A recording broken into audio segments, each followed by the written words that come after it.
The higher order bit of this live stream is one to explain what it means to have a deterministic AI and what it means to have a stochastic AI. Also, why all language models are stochastic AIs. Even if you see that inference is behaving in a deterministic way, and why inference behaving deterministically is not sufficient for the forward progress of the science.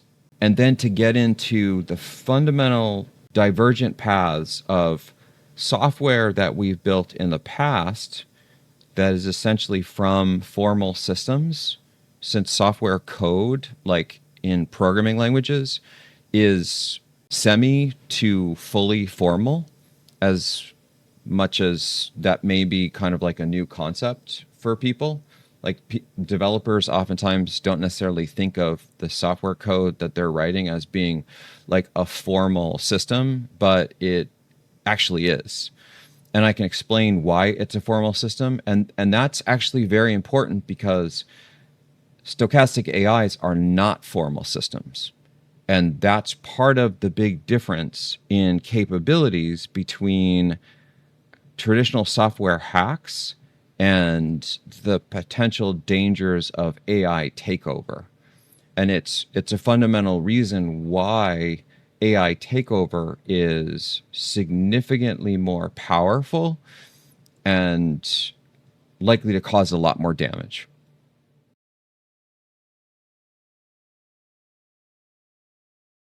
The first thing for us to start talking about P and NP problems.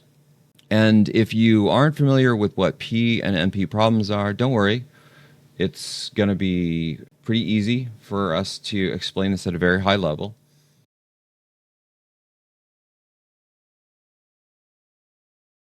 The key idea here is that when we talk about P-class problems, we're talking about things that are polynomial.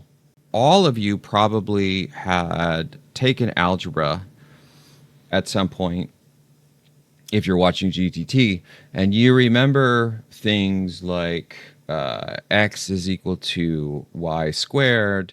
That's what polynomials are. Polynomials are basically just these expressions where you can capture the idea of the equation. And in this particular case, what we're talking about with these P or NP problems, all we care about is how fast they can be solved.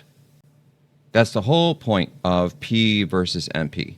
And when a problem is shown to be in the problem space of P, we have the equation that we can use every time, and it's known to be in polynomial time. That equation we were just talking about, all that stuff, is that we know what that looks like, and we can say, I can guarantee you that no matter what setup you have for this problem, like it's a traveling salesman problem, or it's a massive search, or whatever it is, walking through all of the grocery stores in San Jose, right? Those are all various types of problems that you would want to solve with computational time complexity. And when it's P, it basically just means that we know what the upper bound of time is. And it's growing at this, essentially this fixed rate. That's the cornerstone idea. But it's not something that is n to the m to the q power. That would be a computational explosion, and that's not polynomial time. Scientifically precise definition of the polynomial stuff is that each of the polynomials are essentially a fixed number.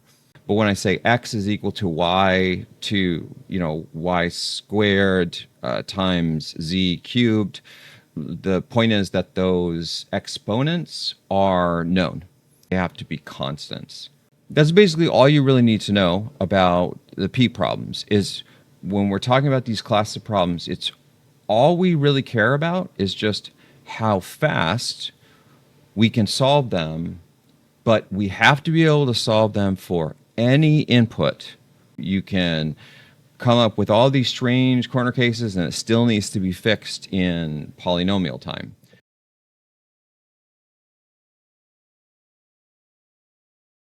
Now that gets us to NP. And NP, the most important thing to know about this is just this piece. It's non-deterministic, which makes it in this potentially other space than P. So the only difference between these two classes, this one's polynomial, this one's also polynomial, but it just has this one word in front of it, non-deterministic. Trust me, this is all going to make sense in just a second. So we read what this says: problems that are where a proposed solution can be verified quickly. Okay, yeah, so the proposed solution can be verified, but the actual solution, I think, is still potentially non-deterministic.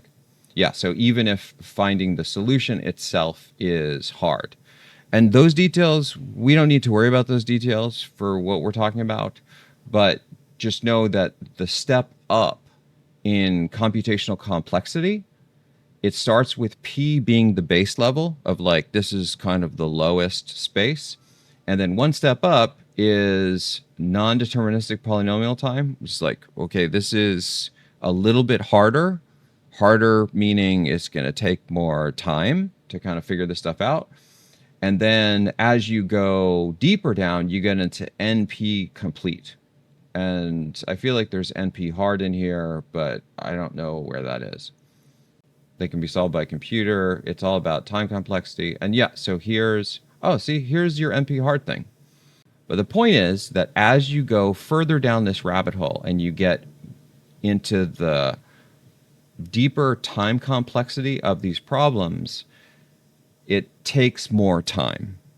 The big takeaway here, the most important piece of all of this, is that this is essentially the built-in nomenclature in the scientific community. And so when we use the word non-determinism, we tend to mean non-deterministic in time, not in outcome.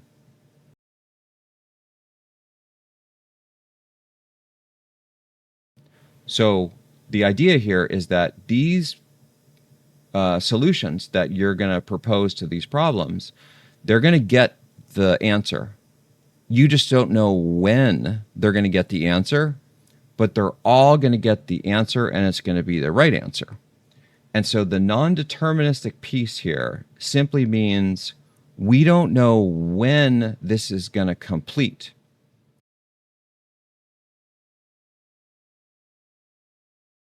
Now let's go back to AI. You'll often hear that I talk about you can have deterministic AIs and you can have stochastic AIs. The reason why I classify these in these two different categories is I'm not really that concerned about the time window, the latency of inference. That it is definitely something that is non-deterministic based on whatever AI system you're using, like the data center it's using, the number of nodes in the cluster, all these things. It's going to make the latency, that time component non-deterministic. But I don't really care that much about that piece, because I know that if it's a deterministic AI or if it's a non-deterministic AI, it's still going to come up with the same answer. It'll just take a different amount of time. But a stochastic AI is saying that I won't even guarantee you that I will come up with a consistent answer. And that's why language models are not non-deterministic AIs, they are stochastic AIs.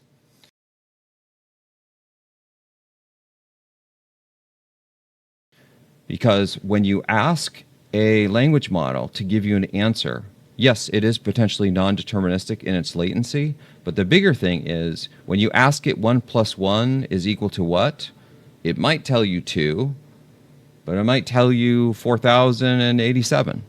You don't know because it is a stochastic system.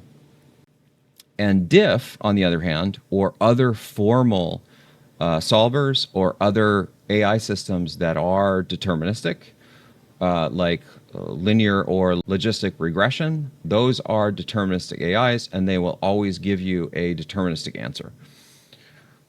So let's just look at the definition of stochasticity at a high level. Stochasticity refers to property of system, process, or model that involves random, unpredictable variation. That's exactly what we're talking about here. We're talking about random, unpredictable variation. That's what language models do.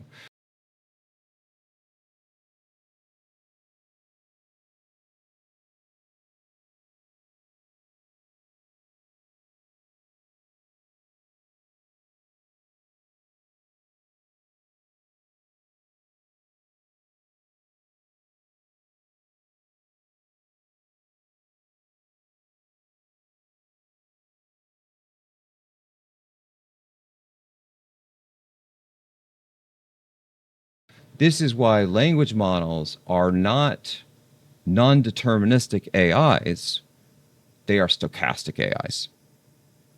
And the truth is, between different implementations of diff, you might have non-determinism in the time window, but you will have determinism in the output.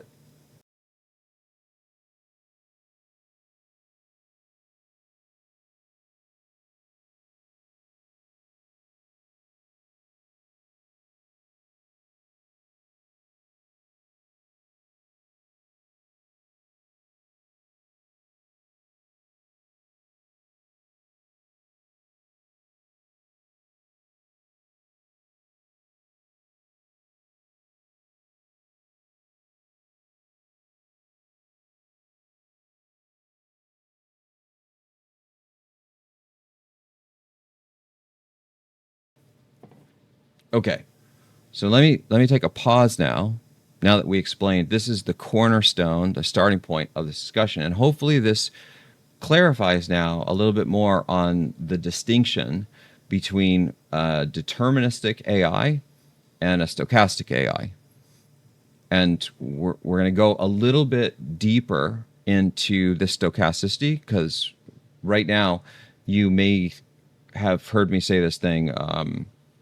It's non-deterministic in its latency, but it's deterministic in its output. And stochastic AIs are, I don't really care that much about their latency, but they are going to be unpredictable with their output. And we're going to get deeper into the differences between inference and training, or what I refer to as refinition, and why some of you may be saying in your head, well, Goju, you just turn the temperature to 0 and then everything's fine. I'm not actually really thinking about inference. I'm thinking about training, because the bigger concern here is not about the answers that users get. It has to do with being able to reliably advance the science, reliably advance the language models. And that part is stochastic. So no matter what you do with inference, let's say that you convince me that inference can be made deterministic. Okay, cool. But you can't make refinition of neural networks anything but stochastic, which basically means they're going to lose the property of being reliably, iteratively refinable, which is a major, major problem.